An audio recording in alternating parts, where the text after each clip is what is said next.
My name's Mark Bunch. I'm TAC Chair, and I'd like to welcome all our TAC members and the public to what is our 9th TAC meeting, I believe. So, and with that, I'm going to hand over to Pam now to read the conflict of interest statement, and then we can kind of take it from there. Super. Thank you, Mark. So members of the Renewable Fuel Standard Technical Advisory Committee include representatives of fuel producers and suppliers who may have a potential conflict of interest when participating in the committee's creation and submission of recommendations to the BPS Director.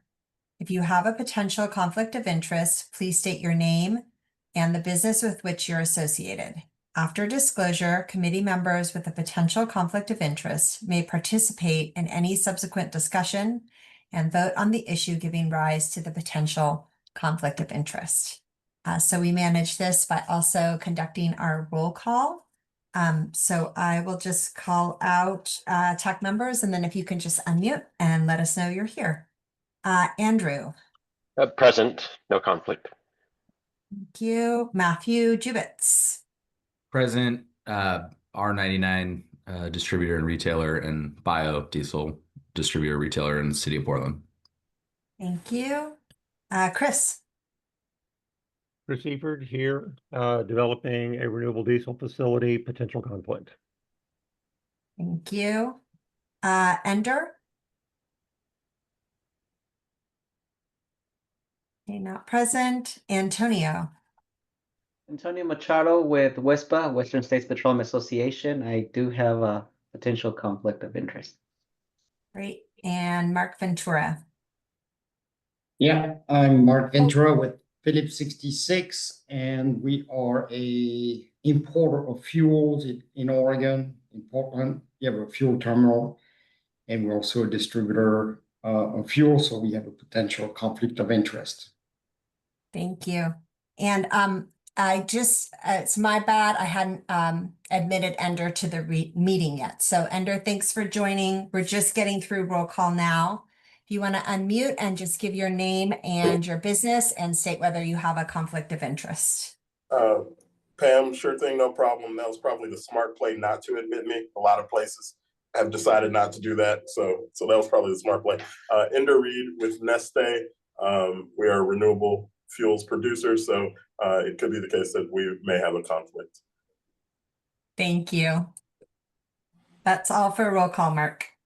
Pam, you missed me off as well. Oh. Actually, I also need to. So, yes, even though you all know I'm here, I do have to declare a potential conflict of interest as well. So as a supplier. So, okay. So I think we have a full quorum. So I think we can move on to the next next business that we have. And I think that's to approve the minutes, I believe. Yes, that's correct. Okay. Yes. Okay. So is everybody go on, Pam?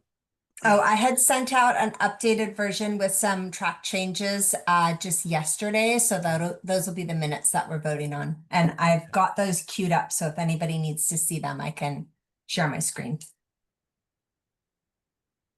Has everybody had the opportunity to see the amended minutes? Okay. Then I'd like to have a motion to approve the minutes as amended. Can I have someone So moved. Okay. Thank you. Can I have a vote? Those are ayes. Aye. Any noes? It's approved. We can take that as approved. Thank you, Pam. Thank you. And then, go ahead, Mark, for agenda. Any changes to the agenda? Yes. So any changes to the? Were there any changes to the agenda that needs to be voted upon?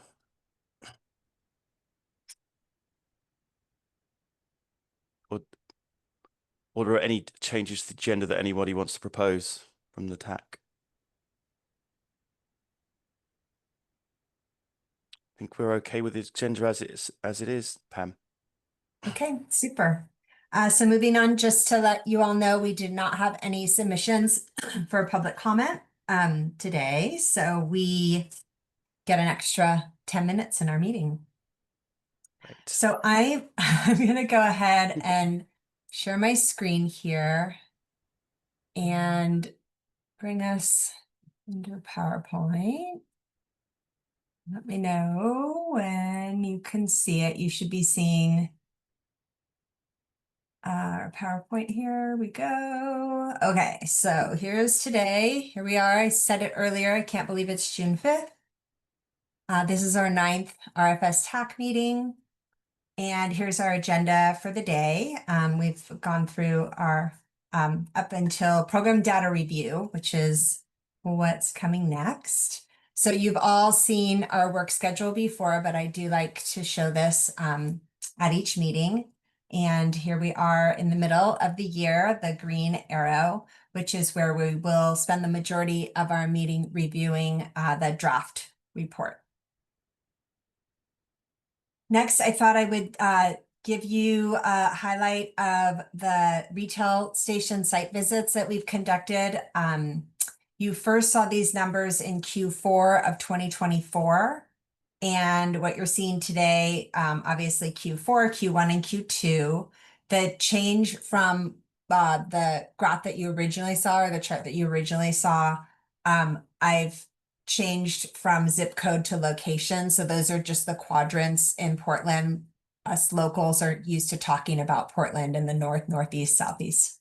And it's worth noting that in visiting retail stations, the reason there's a not applicable for Northwest isn't because there are not retail stations there. It's because our original list did not include retail stations in the Northwest quadrant. So we'll correct for that in the next quarter and make sure we start collecting data there. I went ahead and highlighted in red the Portland average number. Again, this is for diesel, observed diesel at retail stations around the city for Portland and for Oregon. And also, I think it's worth noting that in Southeast Portland, one of the retail stations we're visiting consistently is selling R99 at $1 above all the other stations that are selling R99. So it's skewing the numbers a bit. So I might actually remove that station in the future. But because it's it is affecting the numbers, we're not visiting hundreds and hundreds of stations. So it's having an effect. I don't know if you guys have any comments or questions on that. If not, I did start collecting data on regular and premium gasoline as well. And that's the next slide. Well, just a comment from me around the requirements under the RFS at the moment in terms of the blending and the CI, they're not really over and above what the Oregon average is either. So I mean, if you look at some of the past, the forecasters, I mean, you're looking at something around about, probably if you add in the biodiesel and the renewable diesel, it's probably going to be north of 20% blending as a state average. And if you kind of combine that with the book and claiming on the CI, you probably at this stage, I mean, from what I'm saying, you probably wouldn't suspect there'd be too much influence on the differences in price between state and the city, just based on where we currently are in the program. I don't know what other folks' thoughts around that is.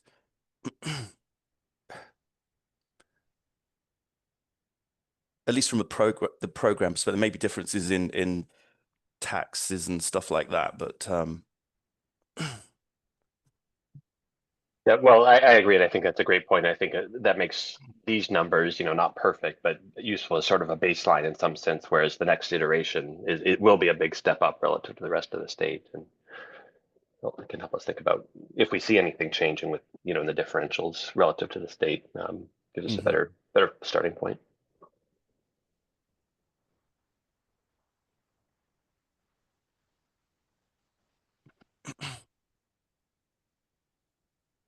see, Mark's got his hand up. Oh, Yeah, go ahead, Mark. Pam, thanks for putting together this slide, and whoever in your staff did that. You mentioned one of the station was selling R99 and had a different price. So possibly, I mean, I'm sure if it's yeah, you indicated possibly in the future you might exclude it, or I don't know if it would be worth having that information broken down as a separate line item. Just something to consider. I don't know if you have enough of those to show a separate line item for that. Just a thought for the group. Yeah, I'd love to get your thoughts on it. There were 3 stations that were visited in this last quarter that were selling R99. So we could pull that out. I mean, it's not, you know, it's not part of the mandate right now, but stations are already selling it. So if that would be of interest, I'm happy to collect that data and then share it separately. Or, you know, we'll just add a column. Go ahead, Antonio. Yeah, and I guess my comment is along those lines. Good point from Mark Bunch and from Mark Ventura. I'm thinking, you know, yeah, we can collect that data. I think it's important to understand that, or my suggestion is, you know, the price for that gallon is that. Should we consider that and not put it to the side? So basically understand why is it that it is where it is, and help us foresee where we're heading. Go ahead, Mark.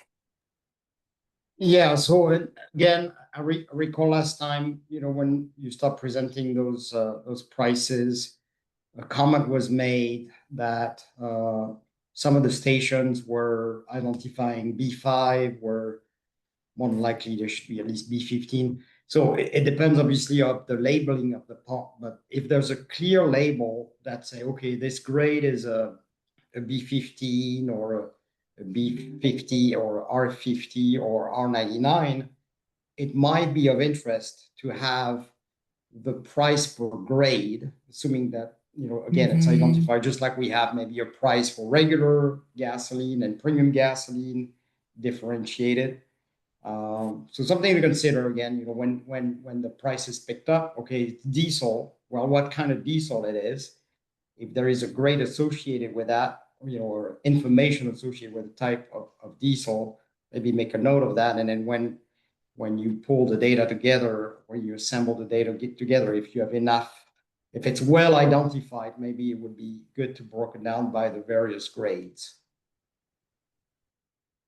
Yeah, that's a good suggestion. And I will share that what we observed at retail stations was a great variance in labeling. So the R99 was clearly labeled, but we don't know because some of the other labels just said, for example, they might say RD number 2, or they might have said B5 to B20.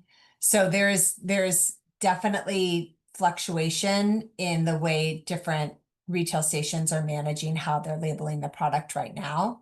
But it seems like if it's clearly labeled, like I said, that, you know, we observed 3 stations that clearly had R99 labeled. And so maybe perhaps when it's labeled as such, we'll pull that out separately and then share that separately.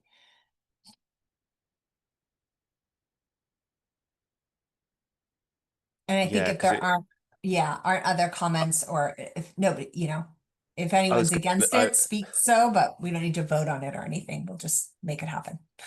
Yeah, I just an observation. I would say probably that R99 is targeted at a specific type of customer, whereas I think probably the others, it's more a fungible diesel sale, in which case they're just basically competing on the street for their product against the next. Yeah, it's yes, it certainly be handy to have those just kind of called out, but I think there may be sort of 2 different markets here.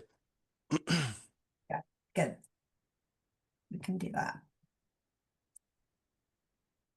All right, so the next slide is showing you regular and then premium 92.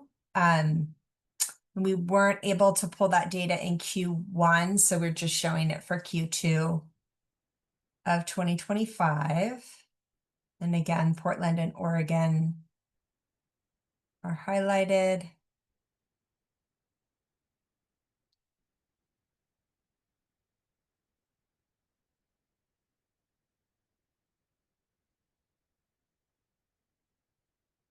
All right, so hearing no comments on that, I'm going to switch screens here and share. There was an Excel sheet that I sent to you all. Hold on a second. Here we go. So this was, you know, kind of the beginnings of program. Oh, I'm not sharing it yet, am I? Hold on. And I'm going to have to ask for your patience today. Marty Frank isn't with us, and so it's kind of hard to run these without help. So yeah, thanks for your patience as I fiddle around with sharing screens here. So anyway, you should be seeing an Excel sheet, and you all received this in your meeting materials. And I'm starting on this tab because Mark Ventura had sent us an email reply pointing out that this total diesel volume here is actually higher than what the Clean Fuels Program was reporting for Oregon. So there's clearly a problem or a difference in the data that we're pulling. And I haven't had a chance to talk to our database developer in our bureau yet to understand how those numbers are being drawn. So I don't have a response for you, Mark, right now, but I appreciate you pointing that out, and I will absolutely reply to you all. I'll reply to your email once I have a better answer on that. There are a lot of exempt diesels in that program, so it could still be used in Oregon, but just not in the program. There's a skew of exemptions for diesel. Yeah, that's a consideration. The other thought, I don't know if that's the case, but let's say, you know, there's how many companies that are reporting into the program. Let's say there's 50 companies. And what I was suspicious of is if a company reports, you know, 1 million gallon, and the company sell that 1 million gallon to another company, say to a retail station, say if Philips sell 1 million gallon to ABC retail, and then ABC retail reports 1 million gallon. I'm just wondering if there's like some kind of a double counting where we count the barrels or the gallons for multiple companies, but it's really the same gallons. So we have to kind of look at behind the scene of the data, you know, if we try here to report the volume that is consumed or sold in the city of Portland, we want to make sure that we don't double count an import and then a transfer, say to a marketer and then to a retail station, for instance. Yeah.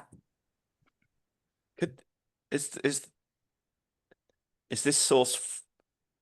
I mean, what I'm wondering is there's this kind of like there's the central reporting system for GHG on transportation that feeds into both the CPP and the Clean Fuels Standard. I'm just wondering whether if that's the source to go to for maybe you can back out the diesel numbers from that, as opposed to going to the Clean Fuels Program numbers, because there's probably less exemptions for instance in there. I'm just kind of spitballing around. I just sort of trying to get an idea of where the source is for this. So I thought the source of this is the BPS system, not the Clean Fuel Program, not the CFP. I thought the source of that is the BPS RFS system, and that's why. Yeah. So these are the reported diesel volumes that we have to date through our database, which is separate from the states. And we can see there's a book and claim volume.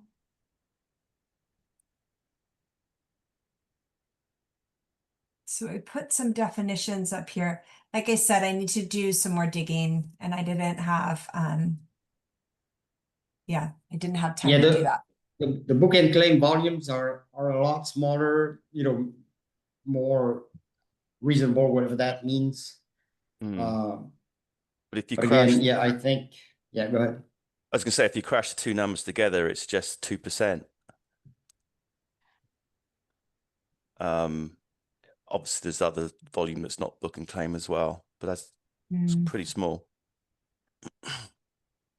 And I think I had mentioned in the original meeting where we had showed, we'd showed the data that we were collecting, that it's just not accurate yet, because it's just, we're getting the program up and running. I'm seeing that Kyle has his hand raised. Go ahead, Kyle. Yeah, hi. Can you hear me okay? Yeah. We can. Okay, great. I just wanted to clarify. So the total diesel volume should be close to what is reported to the Oregon CFP, Clean Fuels Program. That should be the total volume of imports to Oregon, excluding all exports and any sales above the rack. The BCV is where we're looking at what is the volume that's used in the city of Portland. So the booking claim value includes it breaks out a percentage of those sales that we expect are sold in Portland, as well as the 15% mandate. So they shouldn't be additive. The TDV should be close to what we're seeing for statewide imports, and the BCV should be a much smaller number for the fuel that we're estimating is used in Portland. And you're right, Mark, there could potentially be some double counting if someone is reporting, if they're reporting on volumes that have already been reported on, they actually shouldn't be submitting reports in that manner. So that's something that we will dig into as we're doing enforcement on the reporting itself, to find out if there are any instances of that. So that is certainly a possibility. I would hope that people aren't reporting if they don't need to be. But yes, that could be happening, and we'll have to dig into that and figure that out. Is that helpful?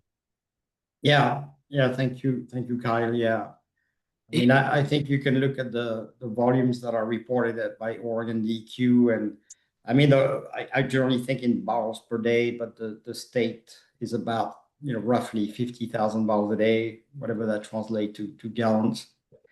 But yeah, so it seems like the total diesel volume is way too big to be representative to the state volume, even if there were some exempt fuel, just to in my opinion. But I think like you said, there's probably some double counting in there. Yeah, that's possible. We'll have to figure out who might be doing that.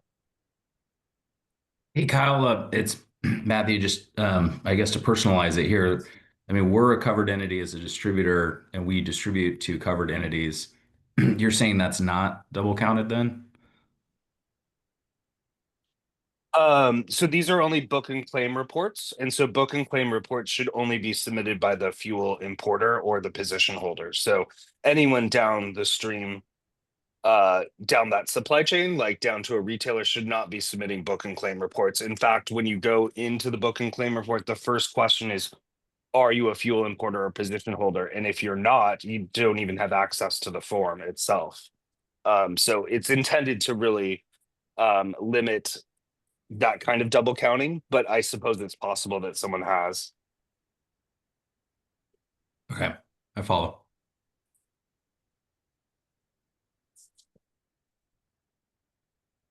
Yeah, again, the book and claim volume, seems reasonable. I mean, I don't know what to compare it to, but it's on the total diesel volume that need to be looked at. Yeah, we'll dig into it. Thanks for flagging that, Mark. Yeah, Thank you. Thank you, Kyle.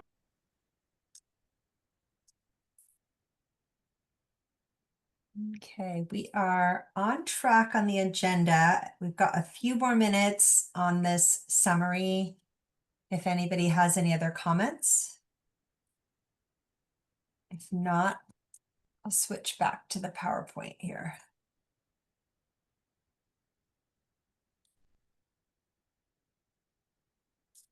Ready? Let me. There we go. We'll do it this way. This is quicker. Here we go.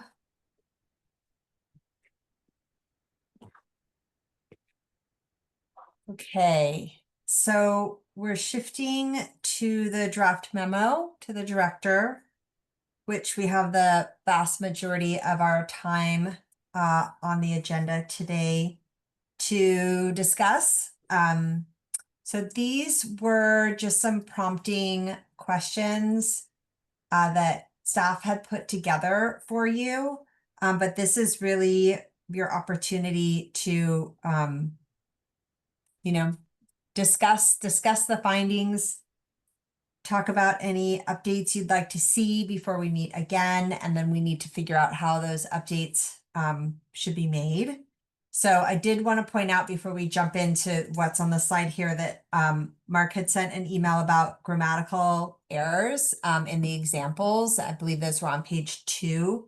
And those were transcribed directly from the questionnaire. So in any final version, we're happy as staff to run through and make any, update any of those errors. So thank you for pointing those out, Mark, and we'll make sure we get those updated in any final.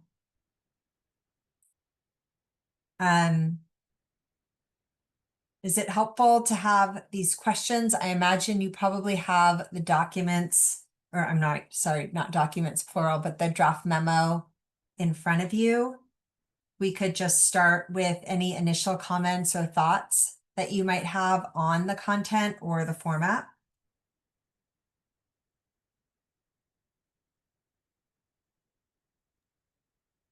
Because I can start. So what was interesting, that is the majority opinion for now. That is, I guess, making a recommendation not to go forward with the existing program, but make some changes. So that was an interesting observation. I guess, I didn't know how it would turn out.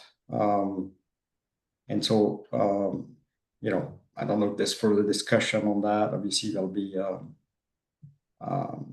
probably more details in the report, but I think the way you presented at least the conclusion or recommendation at the beginning of the report and the way you structured the report, that's helpful.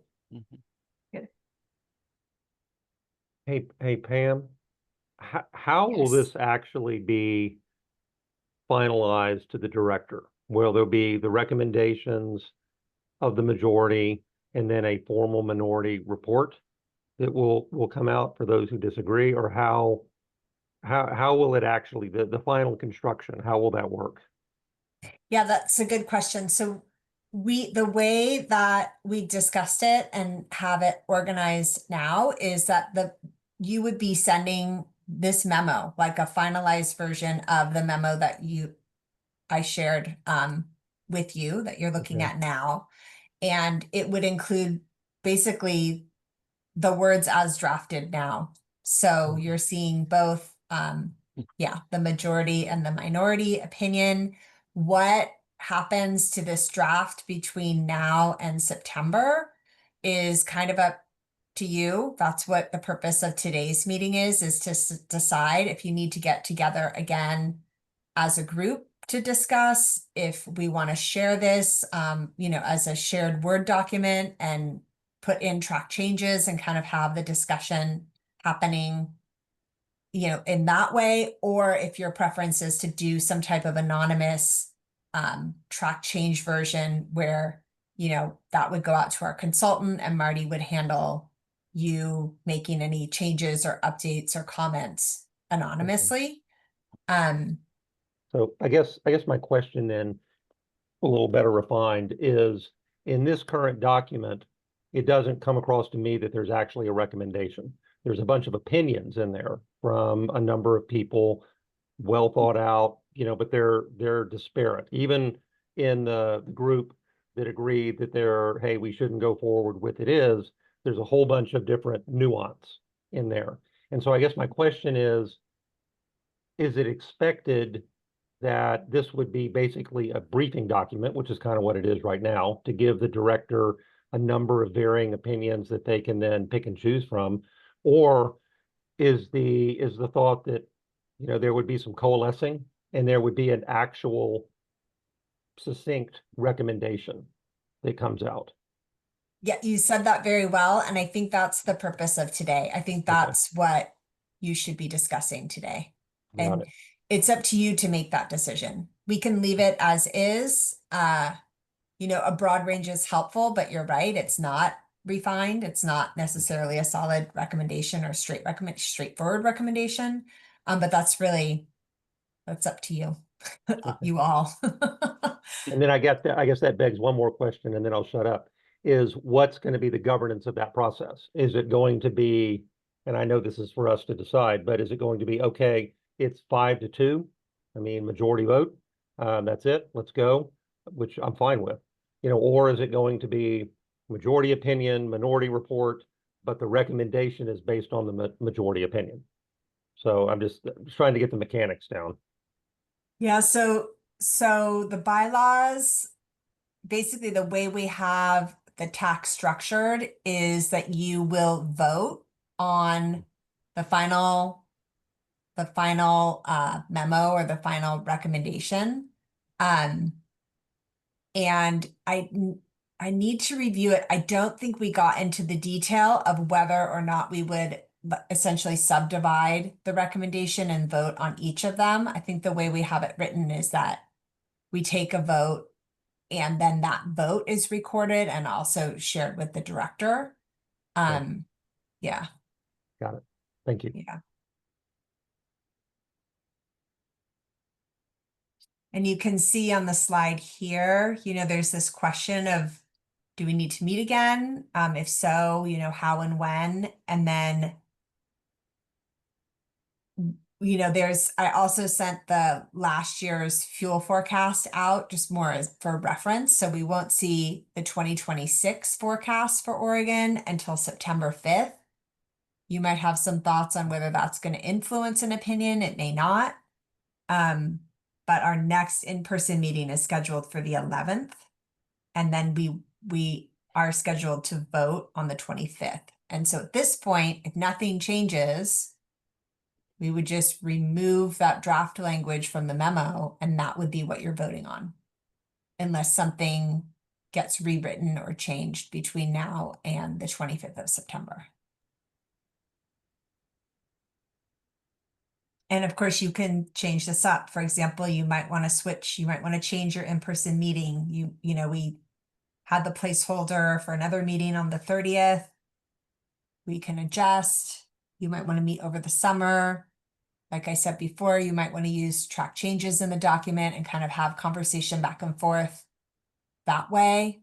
That's really what today's for. Getting your thoughts on that. Well, so back to what I was saying a few minutes ago, if the objective here is, and it sounds like it is, to coalesce, then I think we absolutely should be thinking about, an interactive dialogue and a track change document or something. I don't think, frankly, anonymity works in that model. I think we just all need to come together. We can do some of it today, but we're time limited. I don't think we're going to get to the finish line today. I think it's probably going to carry on to try and get something so that we've got some ideas when the draft fuel forecast comes out. I do think we need to see that so that, when we get together on the 11th or sometime around there, we've got something that is, I don't know about materially complete, but at least directionally complete. Yeah, I think that's a good point from Chris. So maybe just an option here is we could exchange, maybe work through email, and so now that we have kind of a thought of where the majority opinion is, but we don't really have a straight recommendation. Maybe now we can kind of work on what is it that we want to provide as the recommendation, and so possibly we could work that by email. Maybe I don't know what the best way to do that is. Maybe exchange email or Word document with track changes, and each member can provide his input. And Yep. I mean, looking at this, I mean, I can see like three themes here.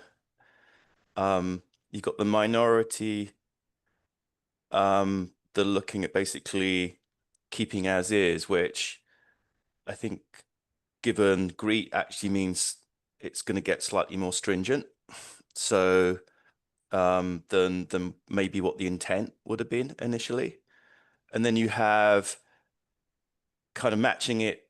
Then you have within the majority opinions, you have CIA matching to taking to account the new GREET, which may be a few units. And then, I mean, the 45 is kind of in that same ballpark.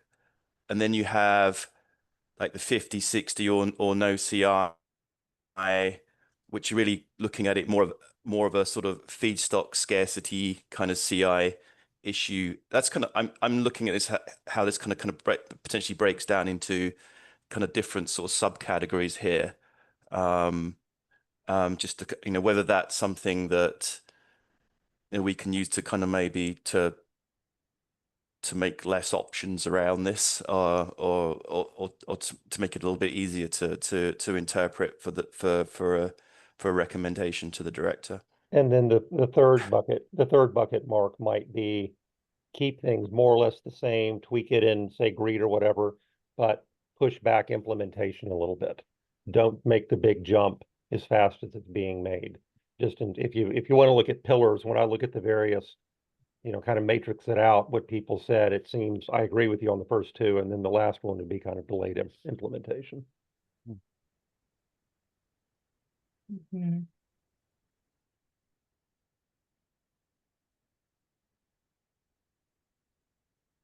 so how would we go about that? Would it be internal discussion, open, everybody puts share his own thoughts with everybody here in the TAC, or would it be more anonymous and like the survey, or how would we do this? Essentially anonymously, or I personally don't think anonymity works anymore, simply Okay. because nobody's going to throw rocks at anybody else, and we need to be able to advocate, you know, what we think and why, you know, and if it carries the day, it carries the day.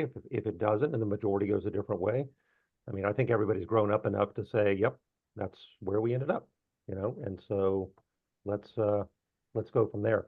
You know, whether it's email or, you know, some type of shared document. I personally hate Google Docs, but whatever, something where we can see the flow that's going back and forth, and then comment, you know, as necessary. And if we get into a sticking point, then, you know, let's try and schedule a Teams call or something to get on. Yeah, in terms of process, I do have a shared Teams folder set up. We did this, if some of you that were on the TAC recall, I set this up at the very beginning. It's a little bit clunky for those that are not already members of our organization, meaning like you're not a City of Portland staffer, to then join that Teams folder. And it's not as fluid, so you can't see changes in real time. So there's that, which isn't great, but it might be the way we have to work. The other option is I can do some research, and I know, Chris, you said Google Docs aren't your favorite, but it might be a situation where I can set up a Google document where people can then share and see. I would say it's more live that way. you'd all have to have a Gmail account that you're using. So again, that's a little bit clunky. It's not ideal. You know, track change versions, we can just use Outlook and email, and I can just manage like version control and make sure that, you know, I think what we would do is we would give you a week to insert all of your changes, and then, you know, we'd have a new version that goes out, and then we'd give you another week, or we could set up some type of system where it, you know, we've got version control just using a Microsoft document with track changes. So I guess those are kind of the three options right now, and I wouldn't expect you to like know or vote on this. I'm gonna have to do some research on my end to see if Google Docs, what kind of option, if we even have that as an option first, and then I think we'll probably need to decide the process online after the meeting. But I think it would be good for you all to wick in on if you're open to using one of those three processes, which would not be anonymous. That would be something that would be important to decide today.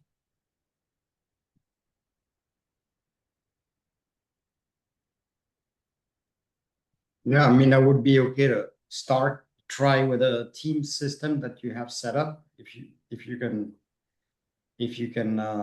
give us access, maybe we can start with that. I'd be okay with that. Yeah.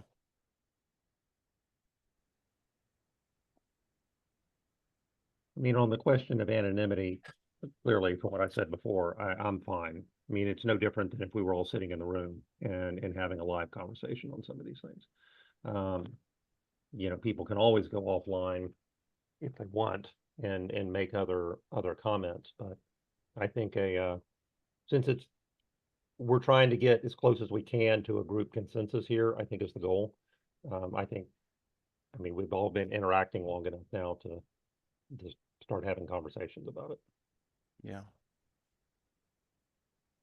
I agree with Chris on that. I think we should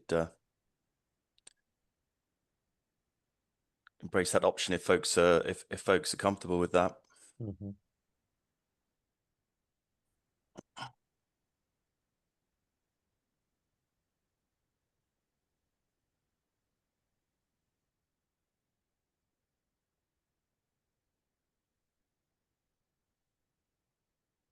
Is anybody uncomfortable with using either Teams, Google, or good old-fashioned Microsoft Word with track changes?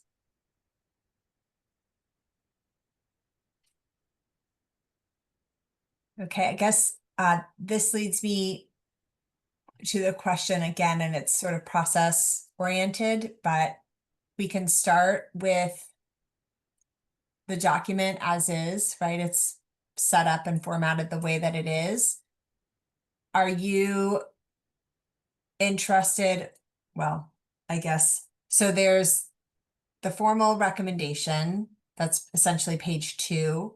And then there's, you know, minority opinion is on page 4 along with diesel prices. Page 5, I'm looking at the slide again that I'm sharing, has terminal capacity, other factors, conclusion, and acknowledgements.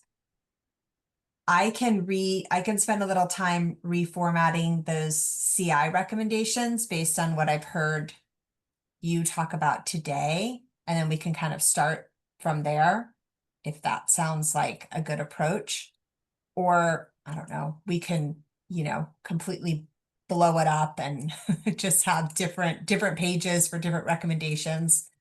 I don't know how it's not a really long document, but I just want to gauge comfort level in how you want to interact with the existing document.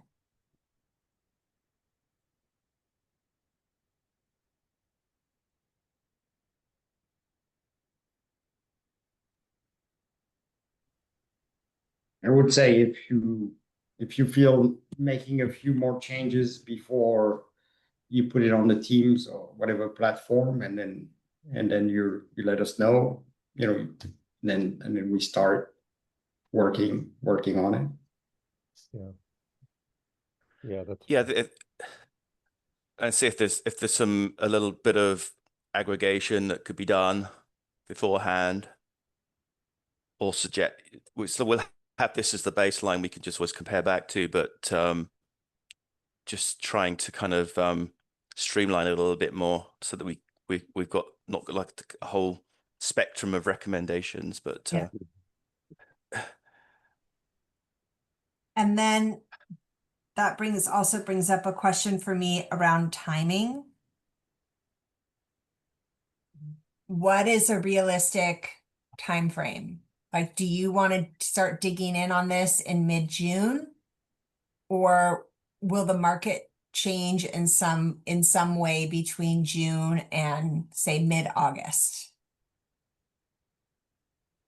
I don't have a sense of like how, you know, things change daily, right? But in terms of your recommendation, better to get this going or put a pause on it for a month or 6 weeks and then really dig in later in the summer. I don't think, I mean, obviously all kinds of things could happen, but I think we should be working on it now. There's no reason to delay. I don't see a reason to wait. I don't either, because I think Okay. schematically, PROS is going to flow a certain way. You know, you're going to have the recommendation, whether we include a minority opinion or not, we need to decide. And then you're going to have, I think, as I'm just looking at main body here, that recommendation is going to have certain opinions, certain assumptions. And those assumptions are going to be addressed to the extent that there could be problems in those assumptions. I think that's kind of where your page 5 is. It's like, look, yeah, this can work, assuming, you know, you've got the permitting flexibility for terminal capacity. I mean, there's a whole bunch of things, because I would assume the director is going to make a recommendation. We're going to make a recommendation to the director. The director is going to do what the director does, operating in the political environment that is Portland. And there's going to be commentary, not by the director, but by the council, potentially by the mayor, saying, okay, wait a second, this was a very contentious process where we came to originally. The TAC is now recommending some changes. Oh my God, we hate that. And so we need to, I think, arm the director with why we're making these recommendations and really what they're based on, certain assumptions. Because, I mean, look, I don't know how closely everybody here follows news in Portland, but I mean, if city council decides to, you know, go shut down something else down in the, you know, CEI, Zenith, whatever, that could materially impact us. And I think we need to call out things like the terminal capacity, things like, you know, some of the other bits and pieces. So I completely agree with Mark. I think we should start as soon as possible and at least try and figure out exactly what we are and are not going to try and address out of this, while we then try to get a consensus on what that recommendation actually is.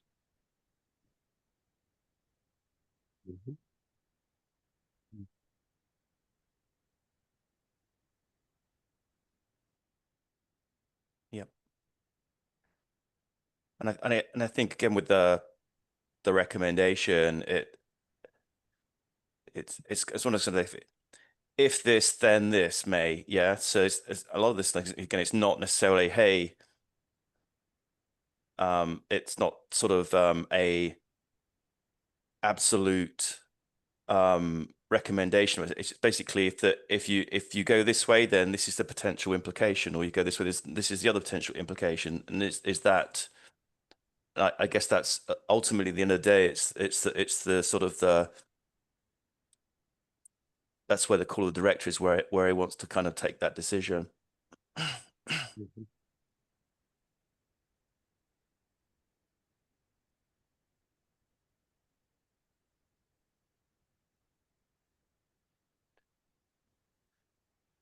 So Pam, do we need to have a vote on anything around this at this stage?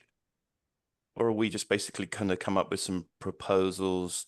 Yeah, I'm not hearing TAC to anything that needs a vote.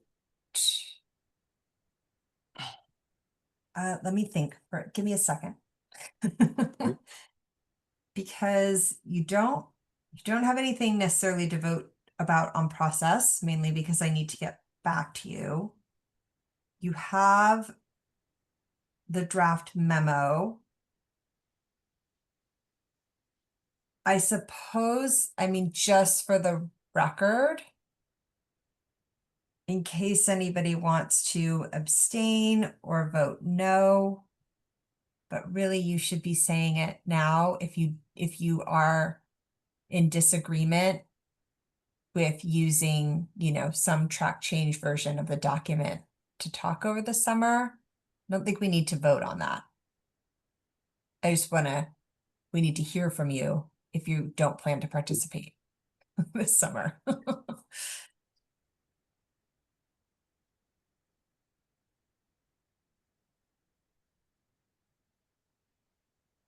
Okay, so hearing. Go. Oh, go ahead with someone. No, Yep. I just say sounds like there isn't any.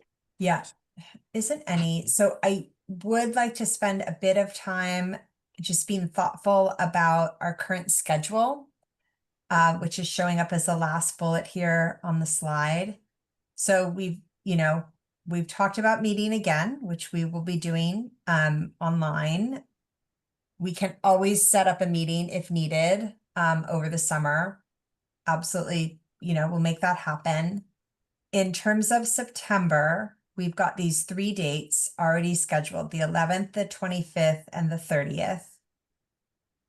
We were scheduled on the 11th to meet in person, and the sort of the purpose of that was to look at the final draft and then discuss if there was any new data, any new information that might change the final draft. That was the purpose of the meeting on the 11th. The 25th was to come back together to actually have the vote. And then the 30th was just there as a placeholder. Given that the draft fuel forecast isn't due out until the 5th, that date could change. That might flex a bit. I don't think by months, but it might flex by a week in either direction. So do you want to consider changing anything, anything that's happening on the 11th, the 25th, or the 30th? Or should we hold it for now? And just remind us, Pam, what date in October does the recommendation need to actually be with the director? The 15th. 15th, okay, so it's 2 weeks. So we could push into October as well if needed, but we want to give, I mean, I'm good to keep the schedule as is, because we will have likely some draft forecast, clean fuel forecast. I don't know that will necessarily change recommendation. So, we can keep the schedule as is, and if for some reason we need to have another meeting on October someday, we can always add it. And like you said, maybe we may not need the September 25th at September 30th, but we can keep it on schedule for now, and then we can always cancel or add another one if needed. But I don't see reason to delay the schedule. Okay. And I am in touch with the state and on the email list for both the draft and the final forecast. So as soon as I get the draft, I will share that with all of you. Yeah, I'm the same opinion as Mark. I'm not sure we desperately need to change what we have in there now. There's always the opportunity to put an extra one in if needs be. I think sort of the meat of the work is going to be what we're going to be doing between now and then. Yeah, as well. agreed. So yeah, and then generally speaking, based on historical clean fuel forecast, in the past there weren't massive changes between the draft and the final. So once the draft came, there were maybe some tweaks, but it wasn't really changing the conclusion, at least of the fuels forecast. So I don't anticipate that it would be different this year again. So we should have a pretty good view of the forecast when the draft comes out.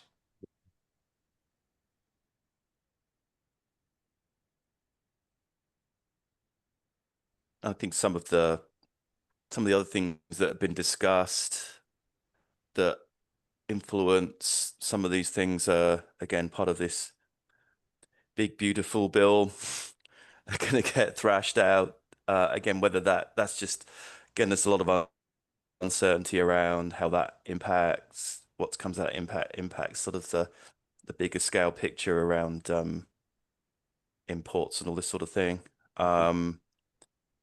But again, that's gonna break during the next month or so anyway, a week or so.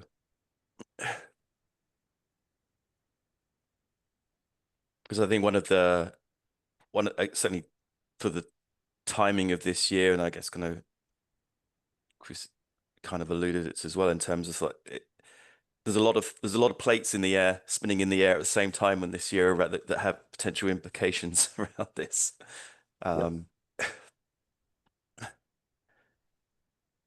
Yeah, good point. Okay, so in terms of next steps, there's a bit of work for staff for me to get organized for you. So give me a little bit of time. I will get the best process I can organized for us in terms of sharing on the document. I'll spend a little bit of time streamlining those recommendations that were made basically on page 2.